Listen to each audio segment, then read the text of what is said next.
Muy pronto, Francesco Forgioni, más conocido como Padre Pío, será elevado a los altares. Un hombre que nació en Pietrelcina cuando el siglo XIX se acercaba a su fin y que fallecía el 23 de septiembre de 1968 en el convento capuchino de San Giovanni Rotondo. Más de 100.000 personas pasaron ante sus restos mortales para rendirle el último adiós. Durante aquellos días, y extrañamente, su cuerpo no manifestó signo alguno de descomposición. Era el último prodigio de un hombre que pasará a la historia por sus milagros.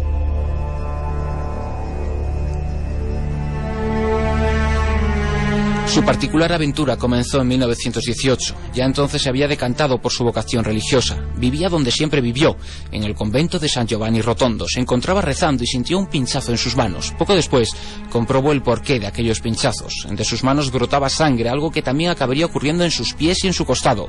No había sufrido ningún incidente ni tenía ninguna herida que provocara la aparición repentina de aquellos brotes sanguinolientos. En realidad, sus marcas parecían emular a las que, según la tradición, sufrió Jesús en su castigo en la cruz.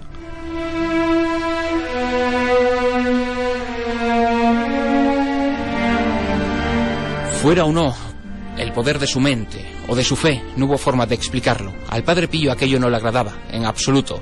Se hizo con unos mitones y unas vendas para disimular su presencia, algo que no pudo hacer durante mucho tiempo. Las heridas jamás se le cerrarían. Poco a poco su fama traspasó fronteras y fieles de medio mundo viajaban hasta el convento para conocerle y asistir a sus misas, que se convirtieron en multitudinarias.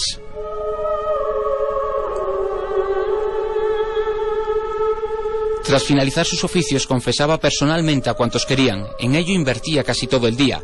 Señalan innumerables testigos que, aunque no conocía idiomas que no fueran el latín o el italiano, era capaz de confesar a cada fiel en su lengua de origen, un fenómeno conocido como xenoglosia. Y al hacerlo, dicen, era capaz de adivinar el pasado, el presente y hasta el futuro de sus seguidores. Así, poco a poco, el mito sobre este personaje traspasó fronteras.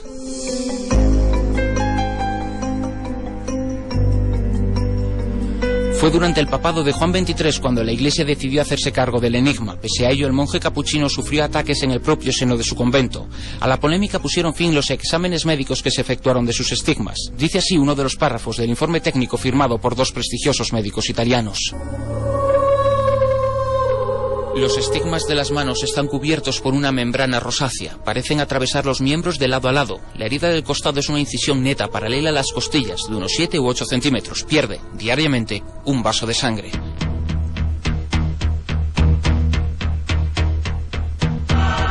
Los informes oficiales acabaron por desestimar cualquier explicación lógica para los estigmas. Para la curia eran milagrosos, para los parapsicólogos, en cambio, se trataba de una somatización fruto de su poderosa fe, pero ciertamente no se podía explicar por qué mecanismos aparecieron esas heridas. El Padre Pío, que también se ganó fama de profeta, anunció a comienzos de la década de los 60: «Moriré cuando termine en la cripta, donde quiero ser enterrado».